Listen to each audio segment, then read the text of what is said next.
तो आज मैं आप सबको एक स्टोरी सुनाना चाहता हूँ। ये स्टोरी हमारे यहाँ बहुत फेमस है, मतलब छोटे से बड़ों तक सबको आई थिंक ये स्टोरी पता होगी। आपसे इस स्टोरी के ज़रिए आप क्या सीख सकते हो मैं ये भी आपको बताऊँगा। तो क्या होता है कि एक गाँव में एक आदमी था, आदमी का नाम था माधव। तो वो क्या करता था ना, उसके पास गाय और भैंसे थे, तो वो उनको जंगल में लेके जाता था। तो एक बार क्या हुआ ना, वो एक जामुन के पेड़ देखा माधव ने। तो उसका मन हुआ मैं पेड़ के ऊपर जाऊं और जामुन तोड़ के खाऊं। तो वो पेड़ के ऊपर चढ़ा, फिर जामुन खाने लगा तोड़ के। फिर एक पौधा था उस पेड़ में, जो कि अगर इंसान की शरीर को लग जाए तो उसको खुजली होने लगती है। जहाँ जहाँ पे लगेगा वहाँ वहाँ पे खुजली होने लगती है। हमारे यहाँ उसको बिच्छुआती बोलते हैं, उसी उसी पौधे को। पता नहीं हिंदी में क्या बोलते हैं। तो उसके शरीर में वो पौधा लग गया तो उसको खुजली होने लगी। तो वो पेड़ के ऊपर ही अपने शरीर को खुजा रहा है, हाथ पैर सब लग गया। तो अब उस टाइम में एक जंगल से एक भालू आया। वो भी देख के गाना गाने लगा जामुन को देख के। मतलब पके हुए जामुन को देख के गाना गाने लगा, और गाना गाते गाते एक उसका एक डिफरेंट टाइप का एक पोज देके ना नीचे गिर गया। नाचते नाचते नीचे गिर गया। तो एक कॉमेडी टाइप का हो गया वहाँ। तो माधव पेड़ के ऊपर देख रहा था ये सब। तो उसको हंसी आ गई, तो वो जोर से हंस दिया वहाँ पे। और भालू वहाँ पे वो सुन लिया उसकी हंसी को। तो भालू ने इसको कहा कि मैं तुझको आज यहीं पे मार दूंगा, फिर नहीं तो तू जाके गांव वालों को बता दूंगा कि मैं नाचते नाचते गिर गया था। तो माधव ने क्या कहा कि अ, भालू से बहुत रिक्वेस्ट की कि भाई मुझे छोड़ दो, मैं किसी को नहीं बताऊंगा, मेरा विश्वास करो कि मैं किसी को नहीं बताऊंगा। फिर भालू ने उसके ऊपर भरोसा दिखाया। फिर उसने कहा कि ठीक है, मैं तेरे ऊपर भरोसा दिखा रहा हूँ और तुझे आज छोड़ रहा हूँ। तो फिर भालू वहाँ से निकल गया और माधव अपने गाय भैंस लेके घर घर में चला आया। लेकिन भालू को माधव के ऊपर बिल्कुल भी भरोसा नहीं था। उसने माधव का पीछा करते करते माधव के घर तक गया। उस टाइम के बने होते ना मिट्टी के घर। तब वो भालू जाके वहाँ पे छिप के बैठ गया। और जब माधव को उसकी बीवी ने रात को खाना खाने दिया, तो माधव ऐसे खा रहा है हंस रहा है, खा रहा है हंस रहा है, खा रहा है हंस रहा है।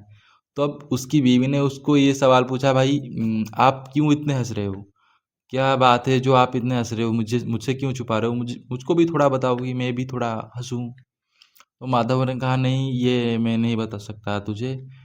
अगर मैं तुझको ये बात बता दूँ तो मेरे जान खतरे में आ जाएगी। तो उसके बीवी ने उसको ये मतलब दिलासा देता है कि नहीं, मैं किसी को नहीं बताऊंगा, आप मुझसे बेफिक्र बता सकते हैं। तो उसने उसको भी उसकी बीवी को बताता है कि हाँ, मैं जंगल में से गया था, जामुन के पेड़ पे चढ़ा था, जामुन खा रहा था, भालू आया नाचते नाचते ऐसे एक्शन करके गिर गया। तो वो उसकी बीवी भी ज़्यादा हंस रही थी। तब भालू ऊपर बैठ के सब सुन रहा था। तब भालू उनके घर के अंदर जंप मारी और फिर दोनों को मारने की धमकी दी। तब माधव और उसकी बीवी दोनों ने मिलके भालू को बहुत रिक्वेस्ट की कि भाई नहीं, हमारी जान बख्श दो, हम किसी को नहीं बताएंगे, हमारा विश्वास करो, हम किसी को नहीं बताएंगे। तो भालू उन दोनों के ऊपर रहम खा के उन दोनों को छोड़ देता है कि ठीक है, तुम दोनों किसी को मत बताना, मैं तुम दोनों को छोड़ रहा हूँ।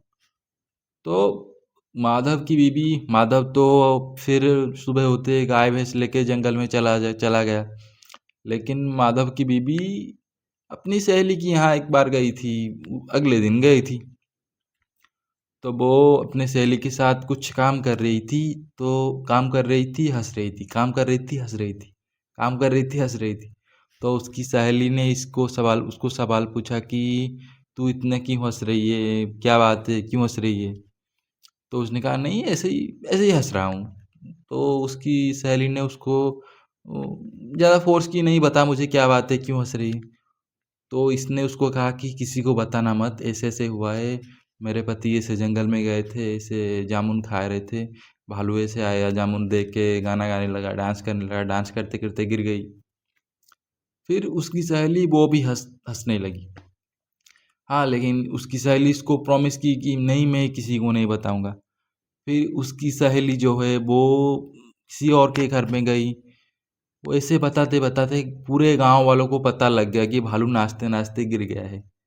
और सबको पता लग गया है कि भालू ऐसे नाचते नाचते, पूरा एक्शन के जरिए भालू नाचते नाचते भालू गिर गया, जामुन नहीं खा सका।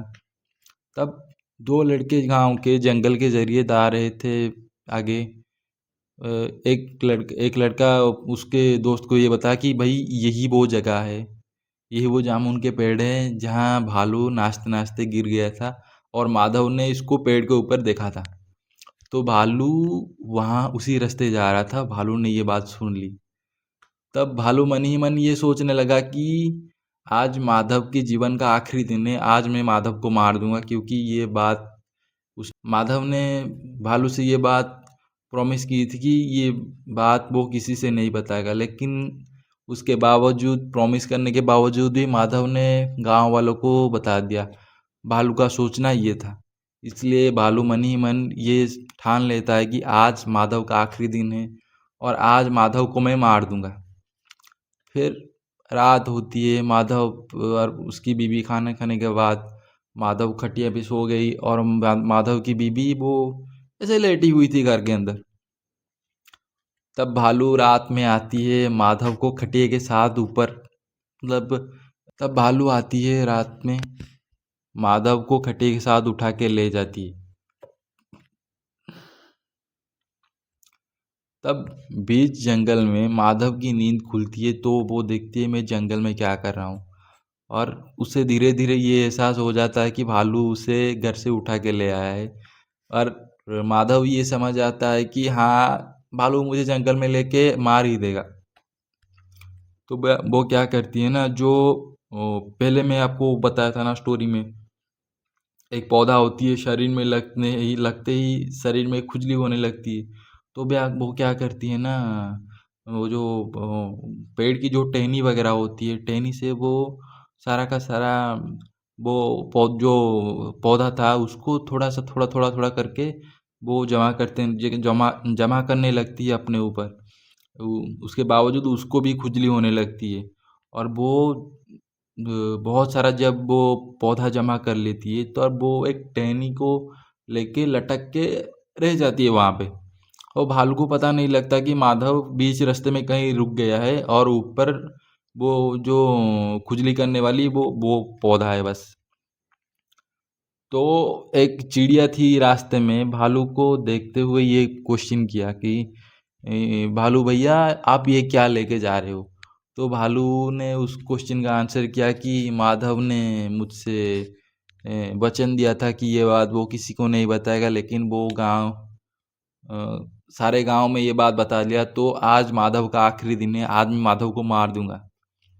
लेकिन वो चिड़िया उसको ये बता देती है कि माधव ऊपर नहीं है, ऊपर बस कुछ पौधे हैं। तो भालू ने ये चेक करने के लिए खटिया नीचे डाल के वो ढूंढने लगा माधव को। ढूंढने के जरिए वो जो खुजली करने वाला जो पौधा था उसके शरीर में लग जाता है, तो वो खुजली करते करते भालू वहां मर जाता है, और माधव वह जिंदा बच के घर लौटता है। उसकी बीवी को पूछता है कि तुमने इस बात को किस किस को बताया है। तो उसके बीवी पहले मना करती है, मैं किसी को नहीं बताया है। फिर अपने आप मान जाते हैं कि हाँ, मैंने अपने एक सहेली को बताया था। तो माधव ने उसको उसकी बीवी को पूछा, तेरी इसी लापरवाही की वजह से भालू आज मुझे मारने के लिए लेके गया था जंगल में। तो उसकी बीवी ने कहा कि मुझे पता नहीं था कि ये उसको दूसरे को जाके बता देगी, पूरे गांव में ये बात फैल जाएगा। तब माधव ने एक बात बताई, जब बात अपनी जीवन के ऊपर है ना, अगर कोई बात है, अगर इस बात को मैं किसी को बताने पर मेरे लाइफ खतरे में आ सकती है, तो ये बात मतलब कॉन्फिडेंशियल रखना चाहिए, किसी को बताना नहीं चाहिए।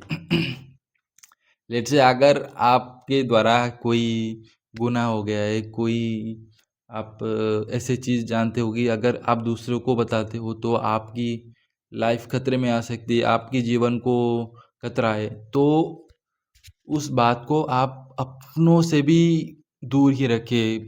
इससे दूसरे जाने तो आपके ऊपर कोई विपदा आ सकती है, कोई संकट आ सकती है, तब तो वो बात सबसे छुपाने में ही भलाई है।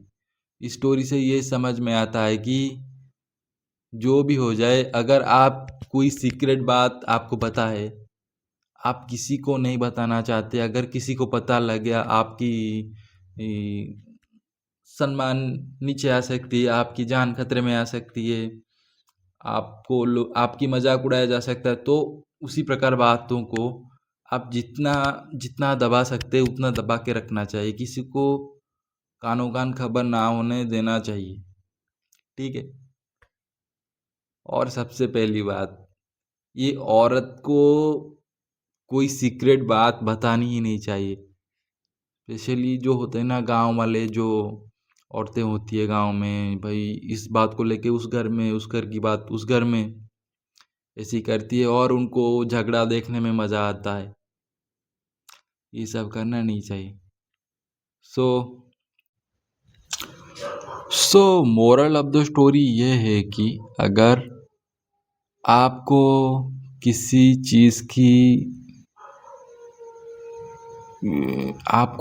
चीज़ की पता है, कोई सीक्रेट बात, कोई सीक्रेट इन्फॉर्मेशन, अगर आपके पास कोई कीमती चीज़ है, तो आप उसी चीज़ को जितना ही सीक्रेट रखें आपके लिए बेहतर होगा। आजकल की दुनिया में अगर आपके पास जो कुछ भी सुविधाएं हैं, आप अगर लोगों को ये दिखाओगे ना, लोग आपके टांग खींचेंगे, ठीक है। तो जितना जितना हो सके आपको डाउन टू अर्थ होके रहना ये अच्छा होगा। ज़्यादा दिखावा ये आज की डेट में अच्छा नहीं है। सो आज के लिए इतना ही।